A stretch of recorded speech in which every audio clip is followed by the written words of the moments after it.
Hey everybody, Andrew Ainsworth Golf Academy as always, thanks for watching. Got a very exciting product in my hand here. I saw this a few weeks ago and it was all a bit hush hush, but today is the sort of launch date for this club. It's a new ping club.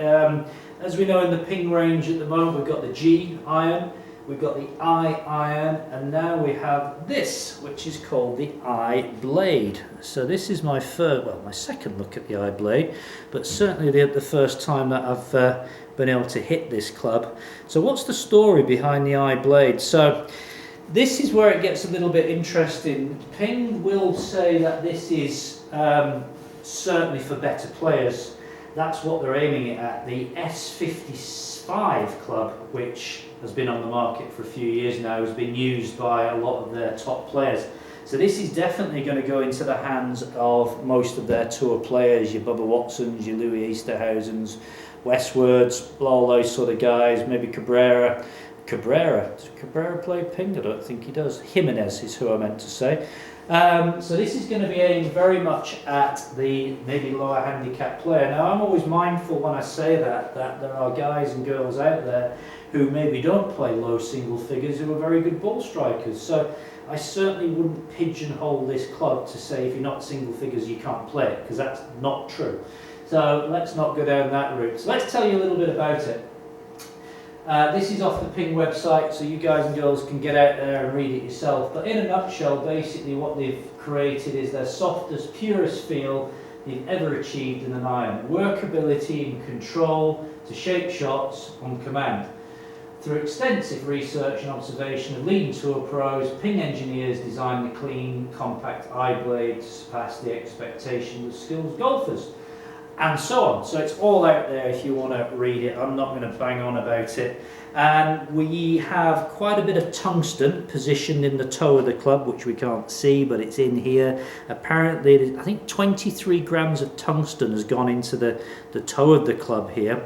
That is, apparently it's helping with the MOI, the moment of inertia, and it's also helping with strikes that come a little bit out of the toe to turn the potential bad strikes into good strikes.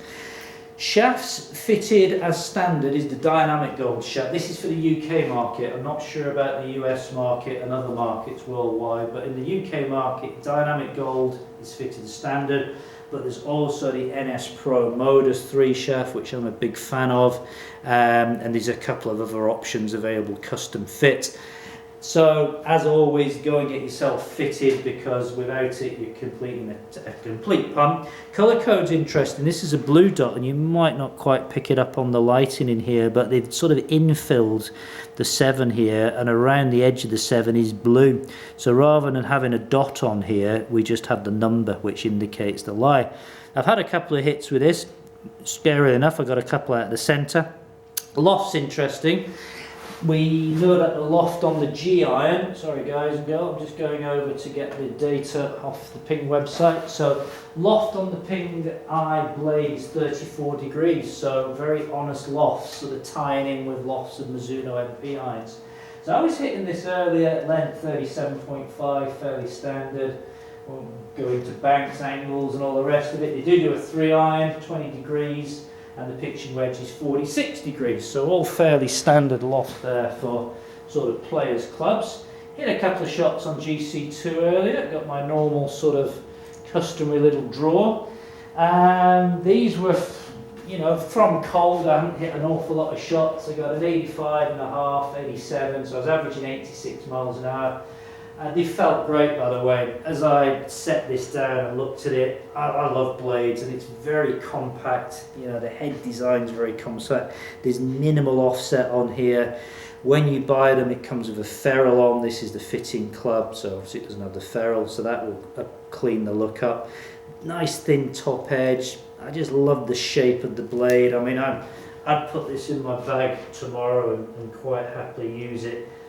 It reminds me of another club from years ago, and I'm still, as I put it down, I think, ooh, that reminds me of such and such, but I can't quite think what club it is, but it may come to me. So anyway, quick look at the numbers. Averaging 86 miles an hour, 163 yards of carry with a 7 iron, and GC2 saying that might run out to 174 dependent on ground conditions and all that sort of stuff. So, a very early look at the new Ping Eye blade. I think it's a great addition to the range. I think it's going to be a huge success for them. I would say to you guys and girls, if if you strike it nicely, don't be put off with it because it's called a blade, because it's not like an old-fashioned blade. It's certainly not like, hold on a sec, I'm just grabbing one of these, not like a true Mizuno blade. I would say this is a lot more forgiving, a lot easier to hit than say a club like that. We do have the forged debate. Because it's not forged, it's not a real blade. Not sure about that. For me, this feels plenty soft enough, but there'll be people out there who will say, well, it's got to be forged to be a real blade. That's somebody else's argument to have, not mine. Anyway, thanks for watching. The new Ping Eye blade, very interesting club. Well done, Ping. You do make some great golf clubs. I've got to go. I've got a lesson waiting, so I'm going to say goodbye for now.